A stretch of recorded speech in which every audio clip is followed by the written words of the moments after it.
Welcome to Candelory, Oracle Stories by Candlelight. This is where I do a reading and I deliver that reading in story form. I hope it's entertaining and that you find something within the story that helps to bring you into better alignment. Okay?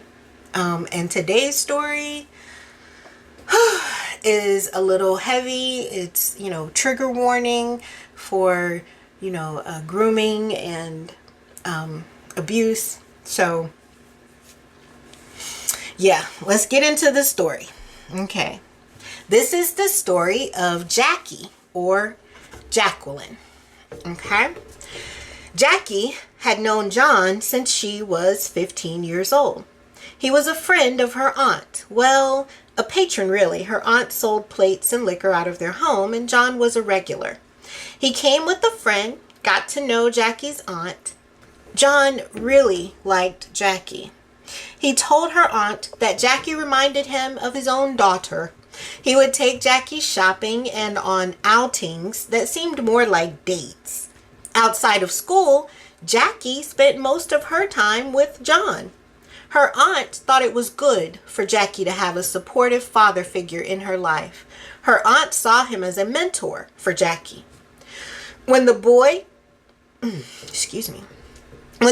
Jackie's class asked her to prom, John drove them to the venue, waited there, and then drove them both home.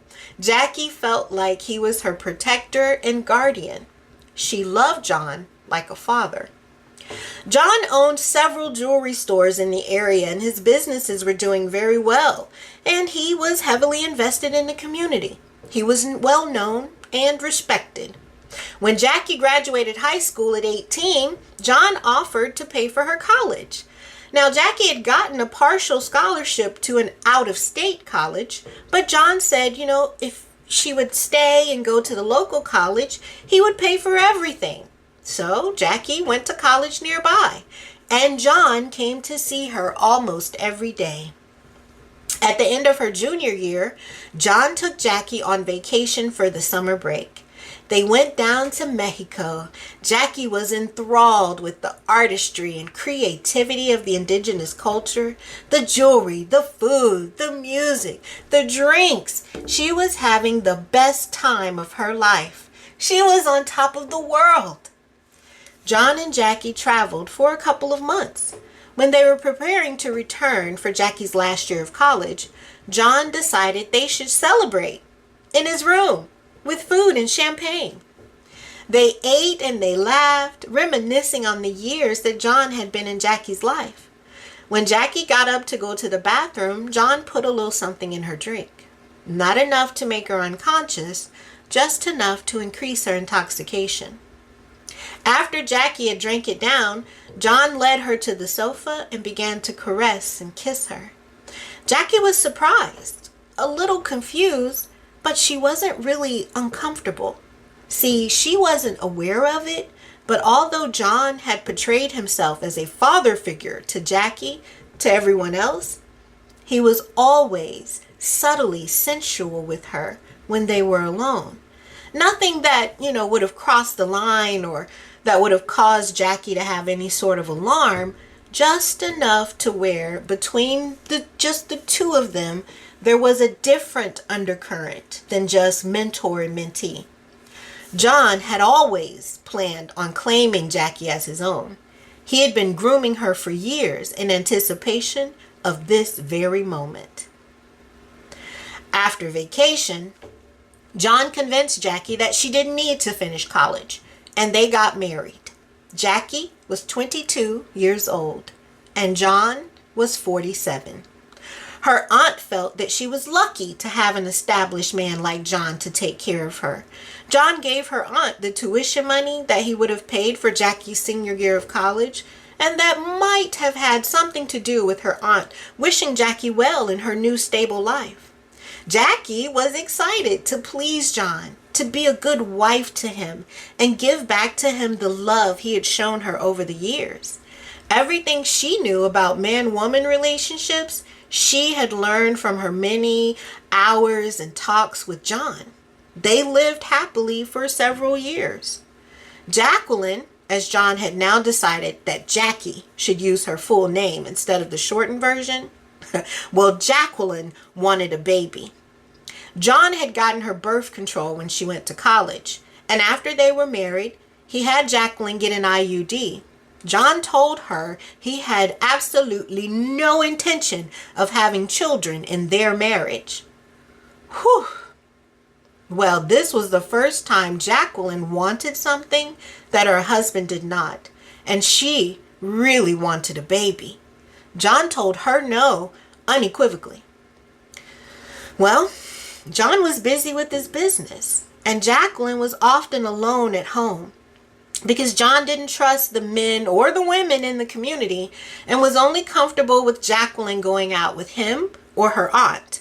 He didn't believe in social media, and he saw no need for Jacqueline to have any social media accounts. After finding out there would be no children, Jacqueline lost her motivation for keeping things nice, and she lost her motivation for taking care of John. She lost her motivation for a lot of things. John jokingly said, you should go read some self-help books. The day after that, while John was off at work, Jacqueline went to the local library, and her journey began. She began to read everything she could get her hands on. So many different perspectives and voices, places and situations she had never dreamed of. After about 6 months of devouring everything in the library, Jacqueline decided to start going to the gym. Okay. At the gym, Jacqueline befriended a woman who began to teach her Krav Maga and other arts like Muay Thai and Jiu-Jitsu. As the two women became closer and closer, Jacqueline became painfully aware that the thing that had been playing in her head for the past year was true. John had been grooming and manipulating her as his pet for years before marriage and since. He didn't love her. He owned her. And Jackie was beginning to want her own life. Her friend from the gym worked as a nanny, and she helped Jackie get part-time work as a nanny as well. This gave Jackie great joy, as she was a nanny to a 4-month-old baby girl. Jackie worked, trained, and went to the library steadily over the next year. She continued to ensure that all of John's wants were satisfied, so he never noticed any change in his docile and submissive wife. The single mom that Jackie was nanny for offered Jackie a live-in position because she was moving to another state for work, and she needed Jackie as her trusted childcare. Well, this was it. This was Jackie's chance. Jackie began her exit plan. She filed for divorce and served John with papers. He wouldn't sign the papers. And for the first time in their relationship, John raised his hand to Jackie. He slapped her across the dining room. As she was trying to clear her head and pick herself up, tasting blood in her mouth, she saw John coming in to pick her up. She spun on her back and dropped him, placing her knee squarely in his throat and snapping his wrist. She made him sign the papers with the other hand. And then she left, never to see John again. Jackie moved on with her employer, and she was with the family until the child reached 18. She was always there to make sure there were no creepy old men sniffing around the girl looking to steal her youth.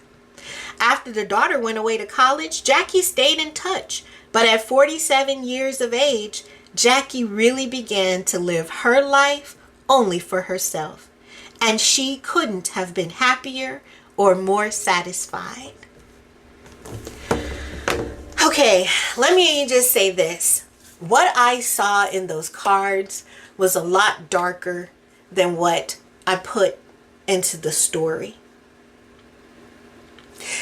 And right now I got I'm trying not to be too emotional, but for anyone who has went through the type of abuse that I saw in those cards, or any type of abuse, my heart goes out to you. Me too. And It does not have to dictate the way you live the rest of your life. You are bigger than what happened to you, and you are still worthy, and you are still entitled to living the life you want to live. And, I guess that's my takeaway from the story, is the abuse does not define you.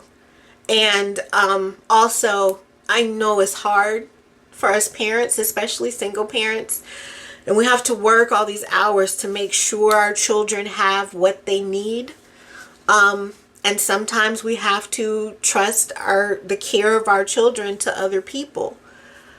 But always be aware of those who come, with good deeds, because they don't always have good intentions.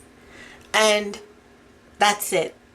Protect the babies, protect our girls and our boys from those who want to steal or harm their innocence. So yeah, this one was a hard one for me. It was deep, and my heart truly goes out to anyone who is currently in this situation or is a survivor of any type of abuse. Okay? Thank you for listening. And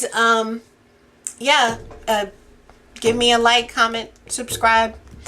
And as always, beautiful people, trust the divinity in you.